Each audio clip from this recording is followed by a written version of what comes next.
Hi everybody, it's week 5 of our Winter CSA program. We have a really colorful box for everyone this week with lots of roots and squash. Everybody is going to get some gold beets this week. These are these nice, beautiful, they're orange on the outside, but when you cut them open, they're a really vibrant yellow color on the inside. They're a bit more mild than red beets. They don't have that strong, earthy beet flavor, which I really like about them, but they are still nice and sweet. They are storage beets, so you'll want to peel those skins off. They have nice thick skins on them to help them store really well. They come in a bag. They'll last in that bag in your fridge for quite a while, but I would recommend just opening that bag up just a little bit when you put them in your fridge. We also have really beautiful purple daikon radishes for everybody this week.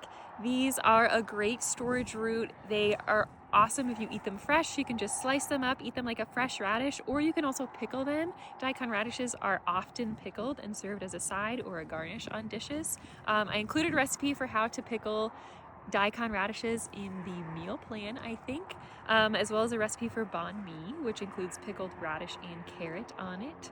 These are also coming in a bag. Great place for them to stay in your fridge, and they will last for quite a while in your fridge. We also have a rutabaga for everybody this week. These are another fun root. They have a fairly similar flavor to a turnip, but they're a little bit more hearty. Turnips tend to be a little bit more sharp and peppery, but rutabagas are a little bit more mild, but they still have that nice sweetness to them. Really great texture for soups and stews, adding to pot pies, or making a roasted root medley with your beets and radishes. And then this week we put a lot of cabbage in your box because we really wanted to harvest some greens from our tunnel this week, but it has been too cold. It's actually quite nice today, of course, but we need the temps to be above freezing in the high tunnels for us to harvest greens out of them, and they just didn't get there while we were prepping for this box.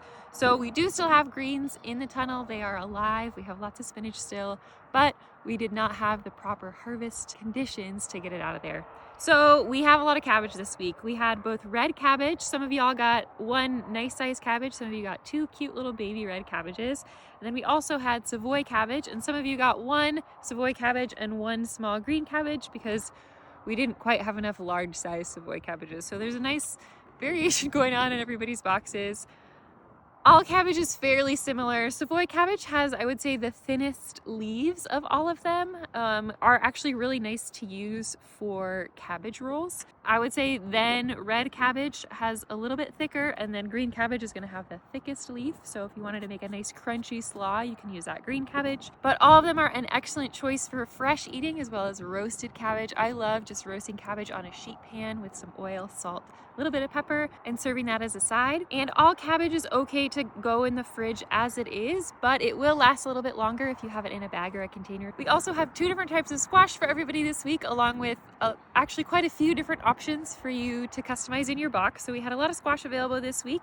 Everybody got a butternut and a blue kabocha. Blue kabocha are fairly similar to those red kabocha that you've gotten in previous boxes. They're really great for roasting. I love making a puree out of them, and I really love making soup out of blue kabocha. They just have a really nice texture, super creamy when you roast them up and puree them. Also great for baking. Butternut is pretty versatile. It cubes up nicely since it's nice and easy to peel, but you could also roast it just like this blue kabocha and make a nice butternut puree, use that to bake with, or included an awesome recipe for butternut mac and cheese in the meal plan in the newsletter on Friday. If you're not going to use both of these squash up right away, I would definitely use the blue kabocha first. This is going to have a little bit less of a storage life than these butternut squash, but ultimately you'll want to use both of these up within the next 2 or 3 weeks. They're not going to store for super long, especially if you're just keeping them on your countertop.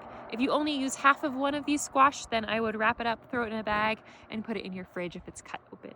Otherwise, they can live on your countertop for storage until you use them up. And then we had more fresh pressed apple cider this week. This is our last week of fresh cider. We have frozen some to keep as a treat for February. So you'll see some frozen cider offered for a box in February. But this is our last fresh pressed offering of cider. This is a great holiday treat. And again, you'll want to use this up within the next 2 weeks. Make sure that you keep it in your fridge.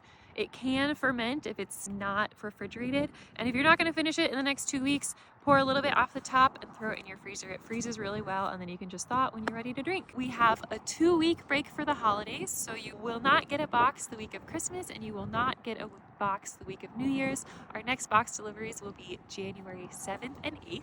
That's everything for this week. Enjoy your veggies and happy holidays.